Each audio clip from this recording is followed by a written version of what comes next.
Hello mga idol, so for today's video po hayaan niyo po muna akong magkwento sa inyo ng about sa aking tatay. So dahil August 5, 2024 ngayon, so birthday po ng aking tatay. Ayun, happy birthday po tatay. Ang video nga pala na ito ay kuha pa ito sa probinsya noong umuwi ako way back 2022. So bago ako nag-abroad is umuwi muna ako sa probinsya, at ito nga yung ganap na habang nakaupo ako sa kusina namin is habang nagduduyan ako that time is nakita ko yung tatay ko na umakyat sa puno ng niyog para kumuha ng kanyang tuba.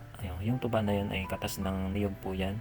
Alam niyo to, lalo na yung mga taga-probinsya. Naalala ko pa noong bata pa ako, bago ako pumasok sa eskwela noon, ng elementary pa ako, bibenta ko muna yung tuba, mga 2 galon, 3 galon doon sa highway para may pambaon ako sa school. Wait lang, para napunta na yata yung kwento sa akin.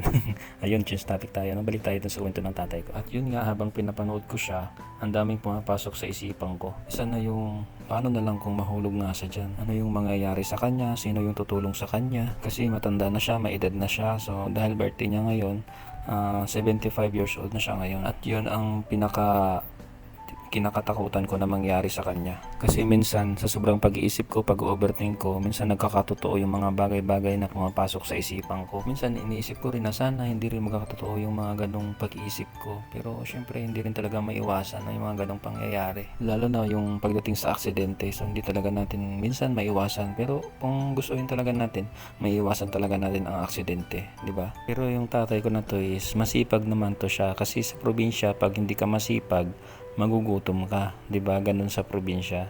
So ano to siya, farmer, at nagkakarpentero din to, magaling din to gumawa ng bahay, mapabato man yan o mapakawayan or kahoy, at magtanim ng mga gulay, prutas, kung ano-ano pa. At syempre yung pag-aalaga ng mga hayop din, hindi mawawala yan. Ang sabi ng nanay ko, hindi rin ito nakapagtapos kahit elementarya, kasi ang tatay ko is 12 sila magkakapatid, so pang tatlo siya sa magkakapatid, kaya mas inuna niyang makapag-aral yung mga nakakabata niyang kapatid. Tumulong din siya hanggang sa may nangyari sa kanyang masama. Dumating pala ako dito sa Saudi February 27, 2022. Tapos na aksidente siya mga June 25, 2023 na. Tapos nakisabay pa itong problema ko dito sa amo namin dati na pinabayaan kami. 3 buwan mahigit kami walang trabaho at walang sahod. Kaya nga nung nabalitaan kong yung nangyari sa tatay ko is halos grabe yung depression at anxiety ko, yung mga nangyari sa akin.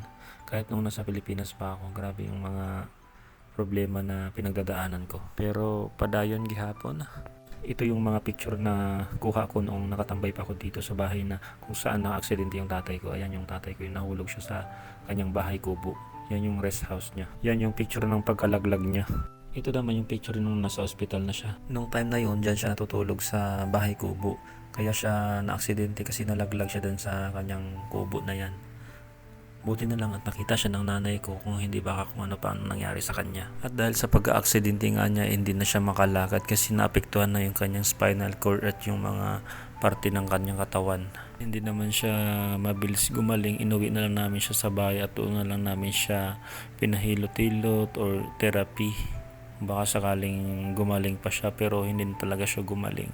Kaya naka-wheelchair na lang siya ngayon. Sana may awa ang Diyos at mapagbigyan siyang makalakad ulit. Hanggang dito na lang muna ang kwento ko mga idol. So kung gusto nyo po ng panibagong kwento ng tatay ko, comment down below na lang po. At please share and like, comment. Ayun, maraming salamat po sa inyong panonood.